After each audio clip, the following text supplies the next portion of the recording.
Like I remember last fall, we're texting back and forth, jokingly going, hey, we're going to do stuff for Color Cloud? Yeah. And then the funny thing was, I said, do you wonder if anybody's going to do anything on Copilots? Like, ha, ha, ha, ha. And then I think he said, oh, maybe we should do the Agent Academy as a workshop. And I'm like, oh, that's brilliant. I wonder if we're going to be allowed to do that. And then I immediately text Daniel, who came back, said, that's a great idea. Well, who do I ask? And he said, ask me. Okay. All right, cool. So we got the green light, we put in the thing, and then here we are.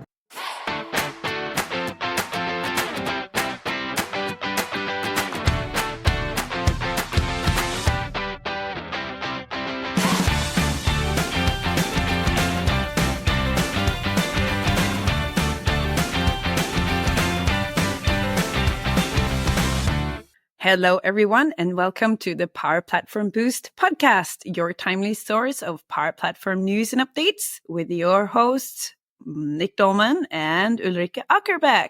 Hello, everyone. Hello. And welcome to Boost Podcast, live from Color Cloud in Hamburg. Yep. Yes. So this is day one. We just finished a keynote. Harald Valentin did a keynote here at Color Cloud, inspirational and talking about how to change your mindset and how you think about agents.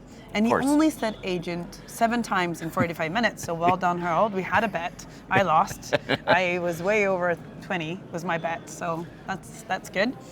And now we are doing the podcast live. Yeah. And we did the workshop yesterday. Yes, we did. We did the Agent Academy, and we had about 20 people come in and join and earned their recruit badge live. A new badge, actually. A brand new badge for yep. those who go through the curriculum live at a workshop kind of setting, which was really cool. Yeah. And we were a bit apprehensive. We hadn't done it before because Yeah. it's a lot to go through. The recruit course, if any one of you has done that, you know how extensive that can be. And we had a choice to make to kind of, if you wanted to kind of be able to go through all of the learnings and content, or if you wanted to kind of go through all the building. And I think we got to a good place of a bit of both. Yep. And I know that everyone got through it, and that was really a cool experience to be a part of that, for sure. Yeah, and I think the benefit, because this material is available online, but forcing you to actually take a workshop and being in that room and actually be able to bounce ideas off people that you were sitting beside. Of course, we had gone through the content, found maybe a few little detours and bugs maybe along the way to help people get around that. We did set up the environments, which helped everybody as well. So a lot of that pre-work was done. So I think it was just a great experience for the live participants. And if you missed it, don't fret. You can always have another chance at the European Power Platform Conference in late June, early July, something around there. And because we're doing that workshop again at that event, so you can check it out there. Yes, you can. That's going to be very cool. I'm excited. That's going to be so cool.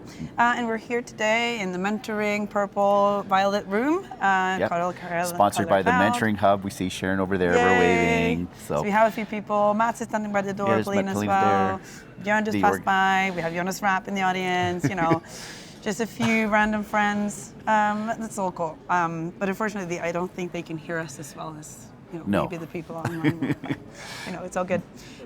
So we also have a few sessions to prep for and to deliver here the next 2 days. Yes. 3-day conference is growing. It's really cool. So you have a session today. Session tomorrow. So tomorrow. Okay. Don't stress me out. Just trying to trip you up a little bit. Yeah. No, the session is tomorrow. We're doing with Chloe Moreau, who's here as well.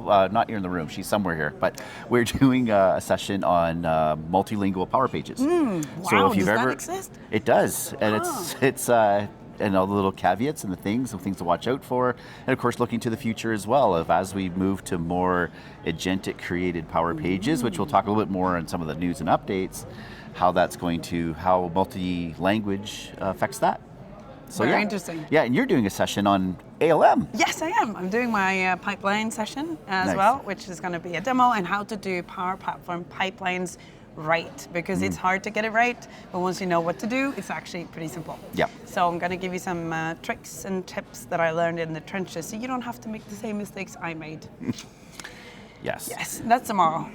Yes. That's also tomorrow. Okay, yes. Cool. Yep, so there's lots going on today. There's sessions starting right now. We hear them in the background. The venue's amazing. This is such a cool place, actually. Yes. We're going to do a little bit of a filming thing afterwards, I think, just to kind of show you guys all the colors, all the lights, all the different bubble rooms. It's really crazy. A bit hangar type of building, and it's very cool, yes. Right, but of course, there's also news and updates this week, as there always is. What?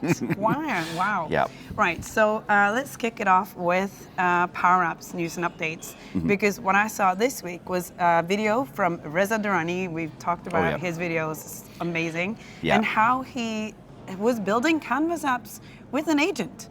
Oh, wow. Yeah, and it didn't create React, so it's not a code app, and it's not a generative page. It is an actual Canvas app. A YAML Canvas app. Yeah. It's amazing to see these things. Like we were talking about how Canvas apps are dead. Apparently they're not. Apparently not. Well, I think it's this because there's so many Canvas apps out there. So many people are used to building them, but now taking those benefits of agentic qualities into Canvas apps as well, which is pretty cool. Yes, so you can actually use Cloud Code or whatever coding agent you want, hook it up to your Canvas app. So what he showed was that you go into the old Canvas, create a Canvas app as you would, you go into the settings and you enable the collaborative feature, and then that allows your agent to collaborate with you on this app, and then you bring it back to the CLI and you work with your coding agent, and then you can see the updates live. It created global functions. It did it the right way, guys. So actually really good, and I'm so excited to see where they're going forward with that. Yeah, so well done, Reza. Yeah, of course, as always, his videos are amazing. Just to the point, go through the stuff. It's great time. Yeah. Cool. And there's another thing with Power Apps as well. I think I have that. My OneNote doesn't sync. This is always the issue when we do this. It's like, where did all my new items go? Well, it's all in my local one. But I'll bring it up because this is also very important. Because the collaboration and the seamless integration now between Power Apps and Copilot, there are now one and the same. So you can have and we talked about this last time as well, it's now become, I'm not sure if it's GA, but it's more content around it, where you can now work with your Dataverse data through your Canvas app or your model-driven app directly in Copilot. Yes. So we have another link in the show notes about that as well. Yeah, because that became GA. I think there was a you were talking about the blog by Ryan. Oh yeah. That's the blog. Yes, that's the one. I saw that as well this morning. All right, good. So we'll paste the link in the show notes. Right, and this is something we've been talking about for a few weeks already. The things we know people on the team. Claudio, big shout out to them. He's part of the team.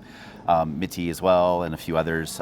And just great work, guys. And it's beginning to bring all this agentic world into the world that we've been knowing so well, model-driven apps and other Canvas apps, and it's kind of everything's blending together, so it's kind of bringing everybody else into this agentic world as well. So you might be very soon enhancing what you've been working with, but still utilizing that old way of doing it. So. And I think that also plays to what we've always known to be the most beneficial thing about this platform is you don't have to move anything. It's not you never do migration projects with Power Platform. True, yeah. You connect to the data where it is. And that now goes for apps and other features as well. You don't have to move your app or refactor it or do anything.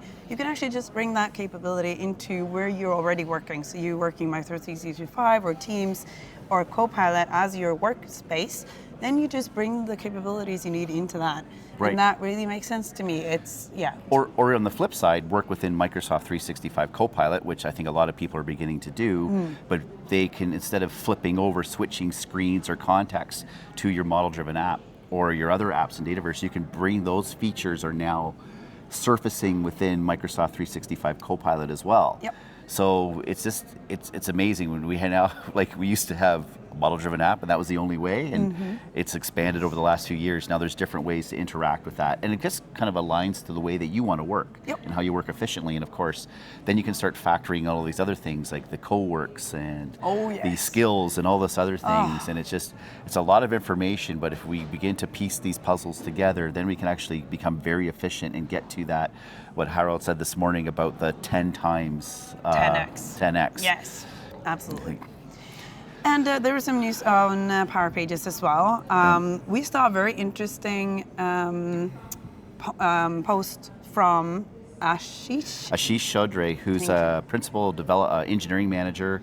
I think that's his title. Ashish is a great guy. A big shout out to Ashish. I know you do listen because you do like her posts, or maybe you're just being polite, I don't know.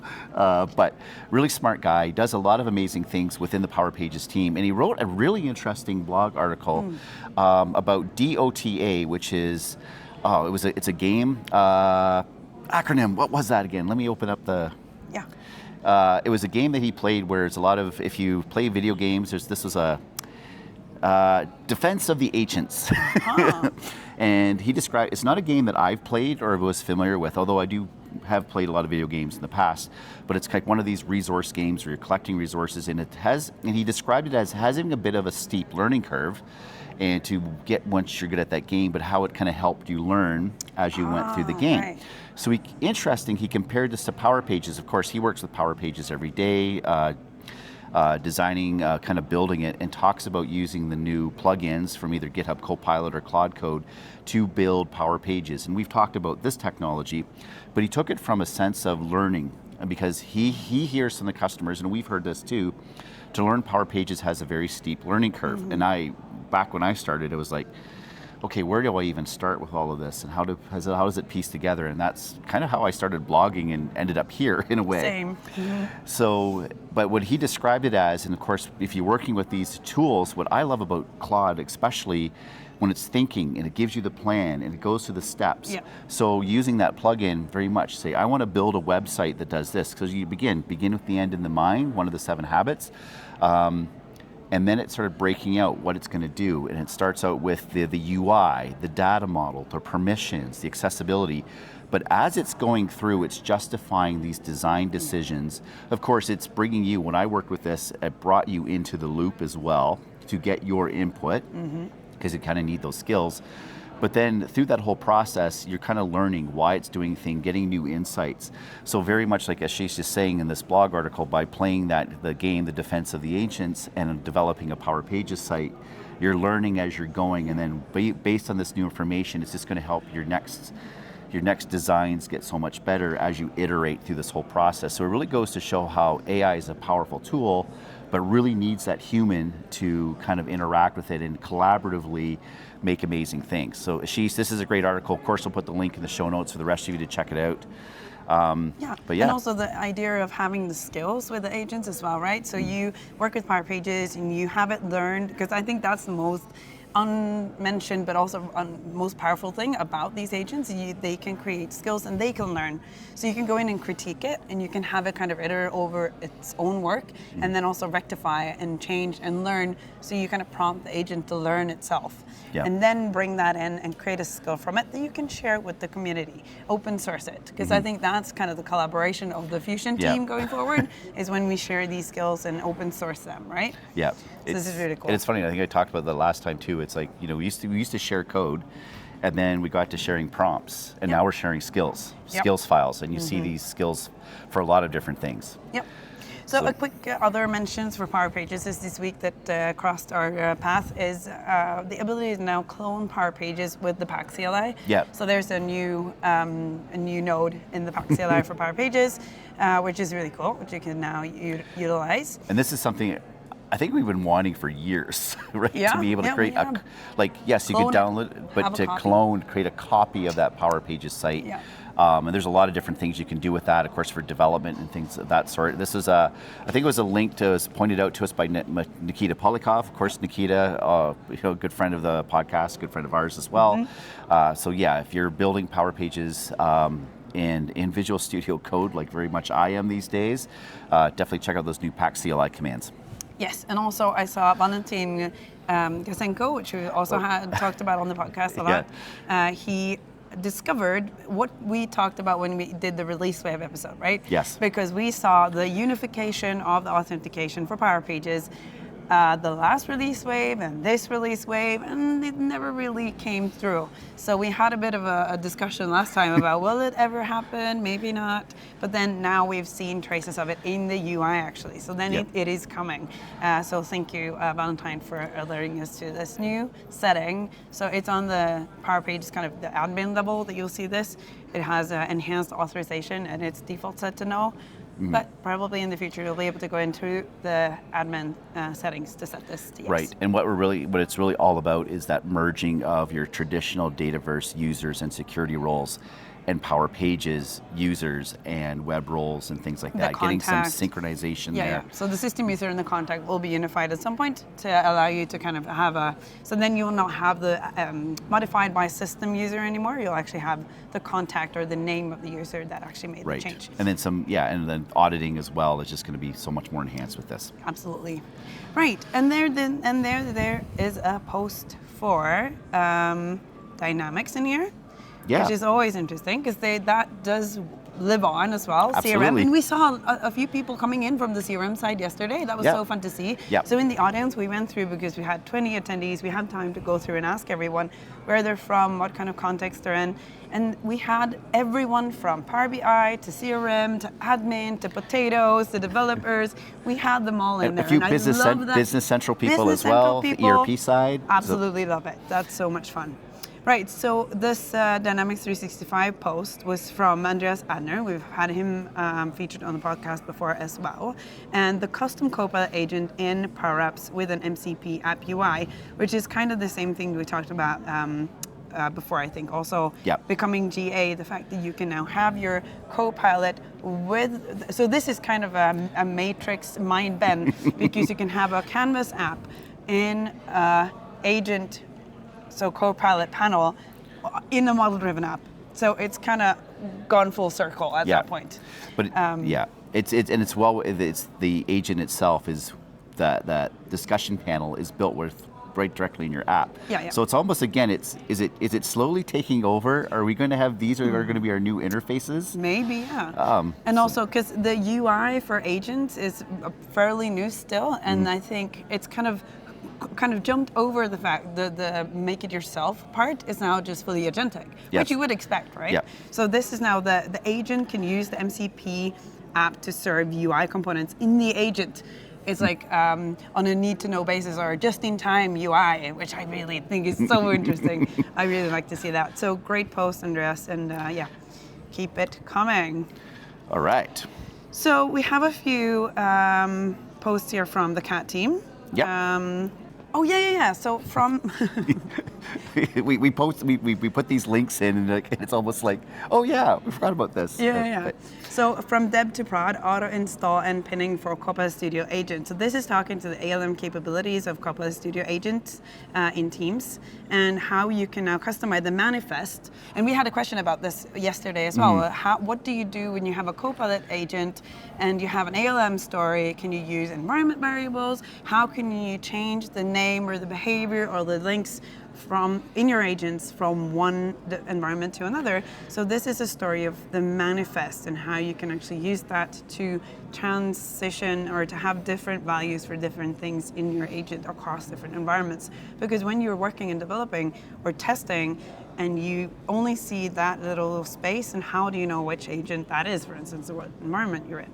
So this is a very good resource. We have 2 links from the PowerCat team that goes through the deployment and the shortfalls and what to look out for, and then deployment path comparison, where you can actually see the different approaches you can take and also the benefits and the caveats with both of them. Yeah, and it was interesting, and going back to linking, kind of segueing a little bit or back to the keynote this morning about as they're deploying these agents is to get more people involved. Yes. And so we go through a lot of dev testing cycles, and in the past we always had a small subset of users trying it out, where here the message he was giving was, no, actually try to get more people involved at this point, and realize it is an experimental phase, but to get that better feedback of how these agents can work.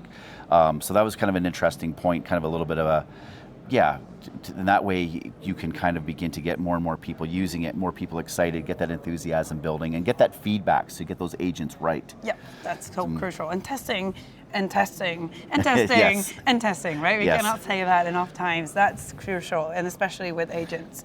You change one little thing, it can have a huge impact. So testing's never been more important than it is today, I think. Yeah. Yes. So this last post, getting started with Dataverse Skills, install, configure, and build your first agent-driven solution. Right, and it's funny because I was talking to somebody about this too, like about how a year ago would we be creating Dataverse tables, we would go into make.powerapps.com. Yep. And then things like Plan Designer, and even within make.powerapps, there's still that Dataverse Designer where you begin to describe things, whatever. Yeah, the RD diagram, the mermaid stuff, and all that. Yeah. But now, if I was to go in and create a whole bunch of tables, I'm doing it in Visual Studio Code with Claude Code, following these Dataverse skills that just been released as an option. It's just sort of like, this is where where the pendulum is swinging maybe back to pro dev, but again, it's natural language being the purest form of low code. So interesting, these tools. So it was a really interesting article going through the whole process of the Dataverse MCP server, using the PAX CLI, and then doing the Dataverse skills into Claude tools or using GitHub Copilot. And this is going to be an interesting horse race. I'm pro Claude right now, but GitHub Copilot is sort of there, and it's just sort of like, we're going to see. I'm not going to place my bets at this point. It's no, so it's hard close. I mean, every week it kind of goes back and forth, so we'll see where they go with this, but it's such an interesting space to be in right now. And just to your point, I mean, so Sarah Lagerquist, she's the low-code champion. Yes. I talked to her, she was in Scott Giro's workshop yesterday, which was all about pro code, didn't even go into the Maker Studio of Power Apps. She was so excited, she said, I'm never going to create another table in that space ever again. This is the way to go. I mean, if you can convince Sarah, PP Lagerquist to not go through the Maker portal anymore, I mean, that should tell you something. Right. So if she's convinced, there's no one, everyone else needs to get on board. If you're low code, you're going to be a pro coder of some sort. Oh yeah, definitely, yeah. All right, so this is really cool, and I love the step-by-step, the prerequisites, the checklist of this resource is absolutely amazing. Make sure to check it out. And that was by, did we mention the name? It was Zsolt? Yeah. Oh yeah, we did. Okay, cool. Yeah. Very cool. So I think that actually concludes the list of the things we wanted to talk about this time. Or did you have anything? No, nothing else. Actually, we're on time. Wow, I know. Yeah, we just got feedback. Like, we have 10 minutes left. They're like, no, we don't need it, because this time around we are on time. So we got this covered. So we can talk a little bit about what's coming up in terms of events. We did mention briefly European Power Platform Conference, where we're going to be doing the Agent Academy. Again, there's still tickets available from what I understand. Still a little bit, I say we have a little bit of time, but this snuck up on me as well. Like, I remember last fall, we're texting back and forth, jokingly going, hey, we're going to do stuff for Color Cloud. And then the funny thing was, I said, do you wonder if anybody's going to do anything on Copilots? Like, ha, ha, ha, ha. And then I think he said, oh, maybe we should do the Agent Academy as a workshop. And I'm like, oh, that's brilliant. I wonder if we're going to be allowed to do that. And then I immediately text Daniel, who came back and said, that's a great idea. Well, who do I ask? And he said, ask me. Okay. All right, cool. So we got the green light, we put it in the thing, and then here we are. It feels like a week later, but it's months later. Months and months. So all that being said, these things come up fast. Before European Power Platform Conference, I will be at Dynamics Minds in Slovenia. I have a couple sessions there. I think one on Dataverse and something on vibe coding, maybe. I have to look. Yeah, you'll have to look. Yeah, I'll have to there check. are update days. You have the and there's BizApp summits, of course, where you'll find, and also you have Build coming in May. Yep. There's so many community and Microsoft events to look out for, and of course we all know that there are going to be some important announcements both at the BizApp Summit and at Build, so make sure to check that out. Right, and then if you're interested at joining the traveling circus, I believe that call for submissions is still open for Nordic Summit till the end of April.